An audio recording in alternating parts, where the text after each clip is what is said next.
離陸まで180分。彼が恐れていたのは、飛行機でも遅刻でもないわ。帰国した瞬間、この普通の一食を失うことよ。最後の食事なら、お寿司か高級和牛に決まっているのだ。空港へ急ぐ前に、旅の予算を全部使い切る気で食べるのだ。ところが彼が向かったのは、駅前にある普通の定食屋だったわ。普通の定食が最後のラスボスなの？嘘でしょ？彼にとって希少だったのは高級料理ではなかったのよ。欲しかったのは迷わず選べる安定した日常食だったわ。最後の晩餐が駅前定食ってちょっと地味すぎない？最後の晩餐が駅前定食。笑えるかしら？笑えるのはそれをいつでも食べられる側の人間だけよ。いつでも食べられるからありがたさを考えたこともないのだ。無自覚ね。失う予定がなければ日常は風景に溶けるものよ。でも定食なら帰国してから探せばいいんじゃない？同じ料理名が見つかることと同じ条件で食べられることは別だわ。価格、近さ、品数、入りやすさ、その全部が一食を作るのよ。美味しそうなのにどうして急に黙り込んだのだ？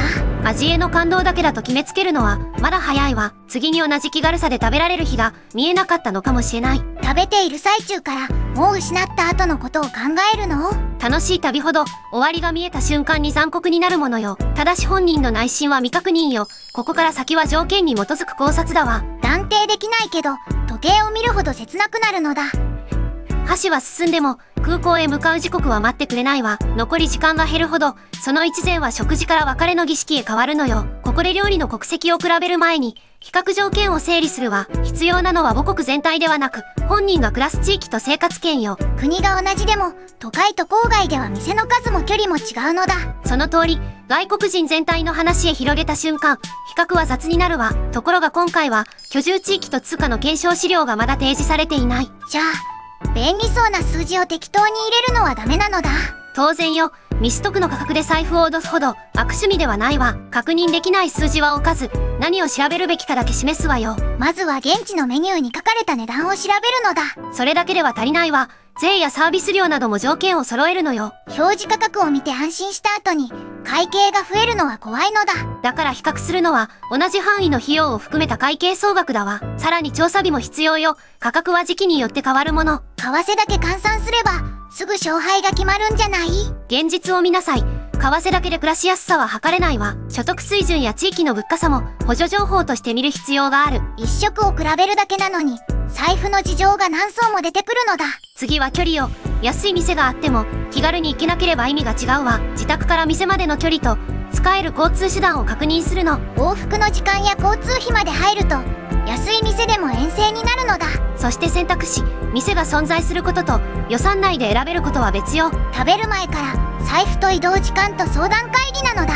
一方、日本側も価格だけ切り取ってはいけないわ。税込み価格、料理の構成、駅からの距離、営業時間を揃えるのよ。定食一前の背景に確認項目がずらっと並んでいるのだ。今回、その具体値は店舗資料と採用映像の確認後に確定すべきね。だから結論も、確認できた範囲より大きくしてはいけないわ。母国の食事画を撮る、なんて乱暴な話ではないのだ。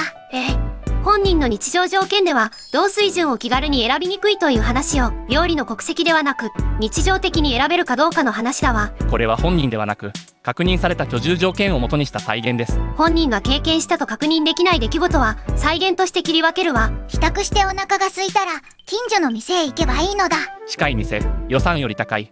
手頃な店、ずっと遠いです。定食を食べるだけで、いきなり距離の審査なのだ。現実を見なさい。空腹より先に予算が注文を決めるのよ。では安い店を探します。けれど移動時間も必要です。お腹は今空いているのに、店は遠くで待っているのだ。店までの往復を考えれば、安さだけでは選べないわね。近さを選べば高い、安さを選べば遠い。難しいです。じゃあ近くて安い店を選べば、すぐ解決するのだ。そんな都合のいい条件が揃うなら、最初から苦労しないわ。手頃な店は見つけました。でも選べる料理が少ないです。価格、距離、選択肢、どれかを諦める3択なのだ。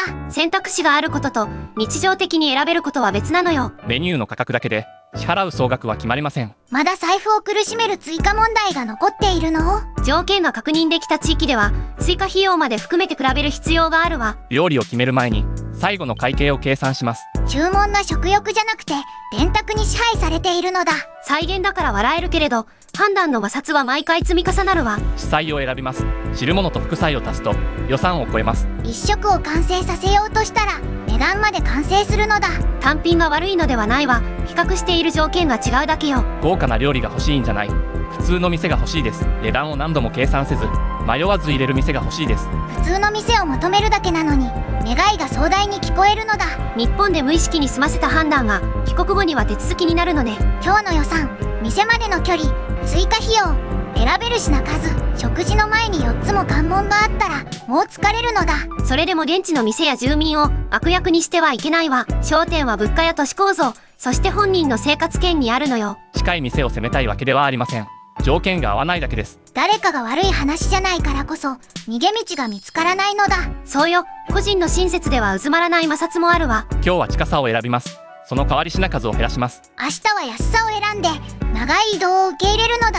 その小さな妥協が日常の選択を少しずつ重くする。旅行中の定食はこんな計算をせず注文できました。食べ物より先に条件表を見る生活は切ないのだ。ただし、これは公開情報で確認した条件を組み合わせた再現よ。本人の実体験や発言として勝手に置き換えてはいけないわ。事実は事実、再現は再現、そこを混ぜないのだ。その上で見えるのは気軽さそのものが価値だった可能性よ。では、空港へ向かう前の現実の時系列へ戻りましょう。駅前の店へ入って値段と料理の内容を確認するのだ。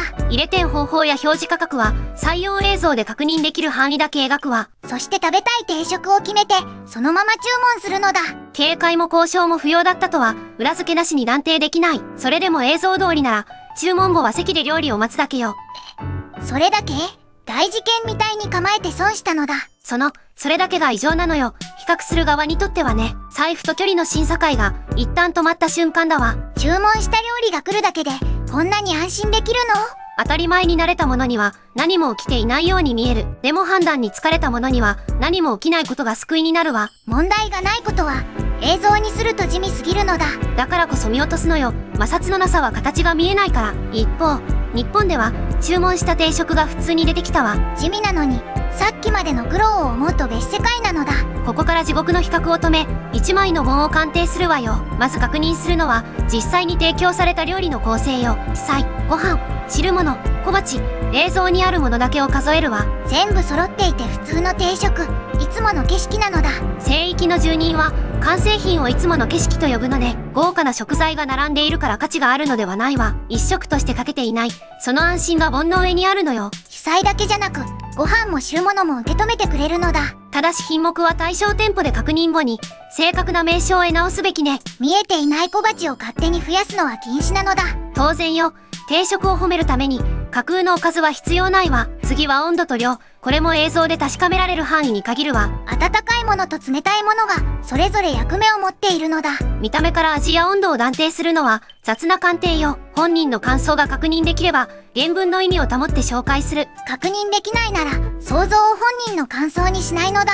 それでも本の構成は見える。主菜だけで孤立していないわ。特別な予約も記念日もいらない。そこに驚きます。この水準が特別な日のためでなく日常に置かれています。定食を食べるのに記念日を用意したことはないのだ。その無関心こそ便利さに守られた住人の証言だわ。卓上のものも映像で確認できるなら一食の条件に含められる。飲料水や調味料なんてあるのが普通だと思っていたのだ。聖域の住人は奇跡を付属品と呼ぶのね。でも無料かどうかは店の資料を見ないと断定できないのだ。少し賢くなったわね。見えることと料金条件は別よ。清潔さや安全性も日本全体の普遍的特徴にはできないわ。一軒の店から国全部を褒めると話が大きくなりすぎるのだ。私たちが見ているのはこの店のこの一食だけよ。豪華だから安心するのではありません。かけていないからです。派手じゃないのに食べ終わるまで心配が少ないのだ。主菜は食欲を満たし、ご飯や汁物が一食の輪郭を整える。小さな一品も量より役割によって満足を支えることがある。小鉢まで守られているなんて定食の防衛網なのだ。勝手に軍事化しないで単なる食事の構成よ。でも一つかけたら少し寂しい気持ちになるのだ。その少しを最初から埋めていることが完成品の強さね。一品ずつは普通です。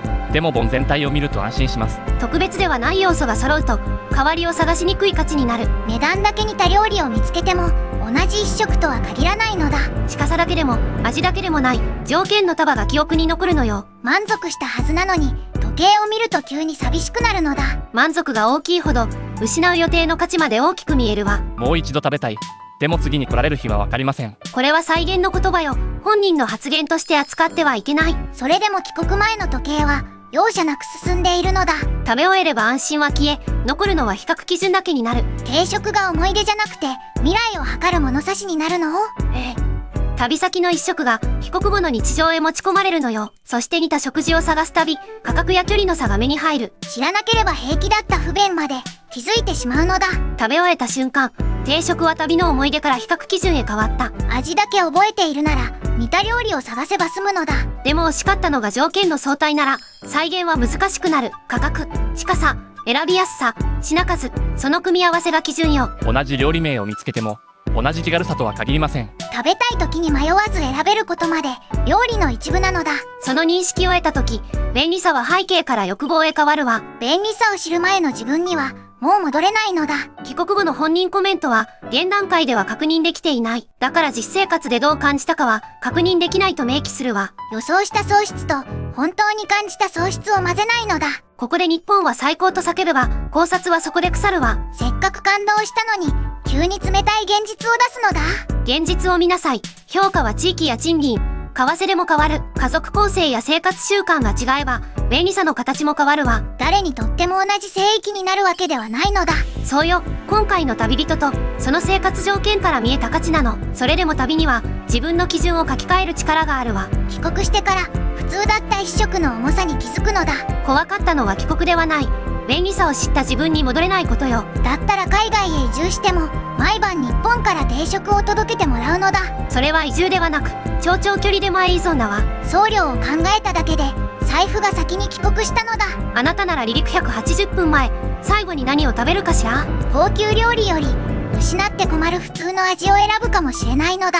帰国前に食べたい日本の日常食をコメントで教えてちょうだい。ラーメン、焼き魚、そば、それとも1枚の定食なのだ。